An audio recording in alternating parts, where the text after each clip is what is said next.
When we think of the Swiss Alps, we usually picture a stunning mountain range with pristine ski slopes, cascading waterfalls, cozy chalets, and emerald valleys. And maybe a St. Bernard with a barrel around its neck.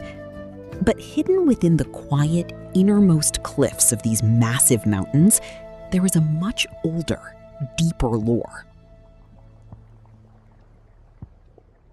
For centuries, whispered tales have traveled from the jagged, icy peaks all the way down into the lush valleys, reaching as far as the Bern Midland villages of Gelterfingen and Rumlingen. They are stories of the mountain spirits. But these aren't ghosts or terrifying monsters. They are something much more grounded, much more hidden, and far more magical.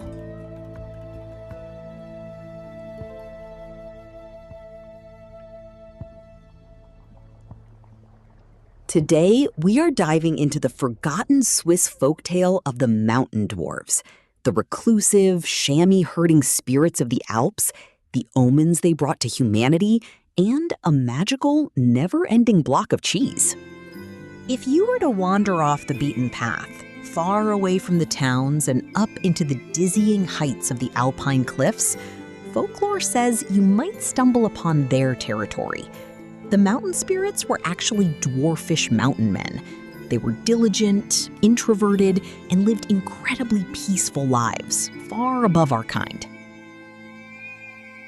Now, you might assume that being alpine shepherds, these dwarves herded cows, sheep, or goats and made cheese from their milk. But they didn't. Their livestock of choice was the chamois. These agile, goat-like animals were the lifeblood of the mountain men. And the dwarves didn't just herd them, they milked them.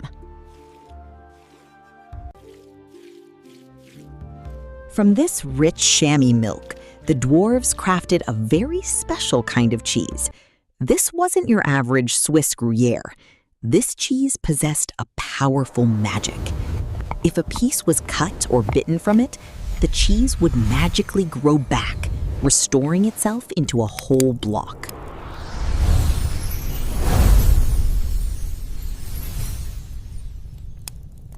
Basically, it was the ultimate infinite food source. But there was a catch. One golden rule of the dwarves' magic. The eater had to leave a little bit behind. If you consumed the entire block, the magic broke and the cheese was gone forever.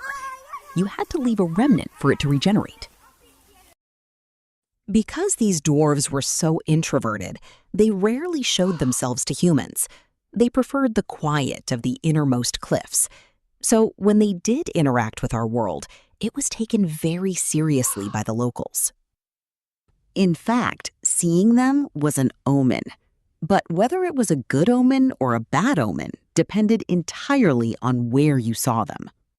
If the mountain men were seen wandering down in the plains near human settlements, it was a dark sign. It foretold impending suffering, misfortune, or a harsh season for the valley folk.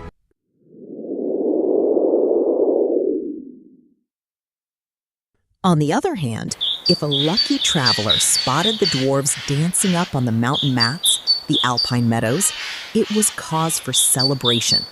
This meant the coming year would be highly blessed, with rich harvests and good fortune.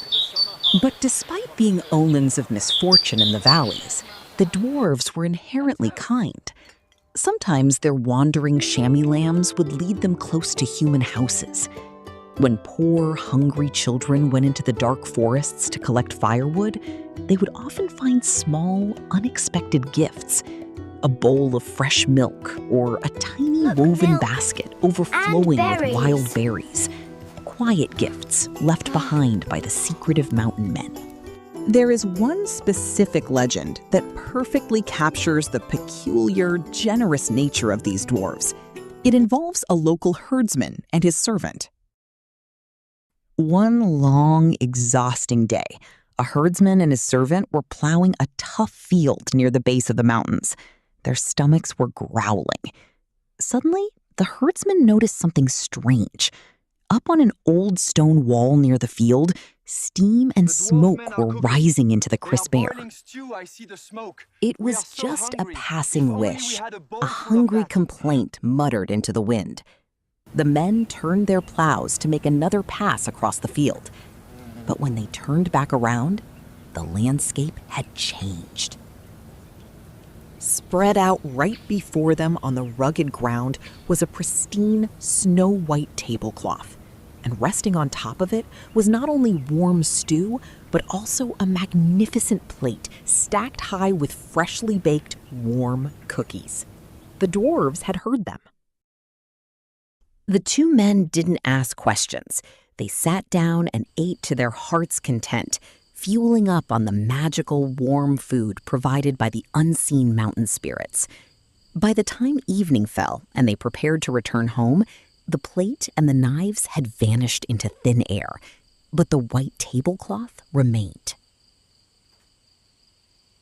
Realizing the spirits had left it for him, the peasant took the tablecloth home as a memento, a physical reminder that they were not alone in those mountains.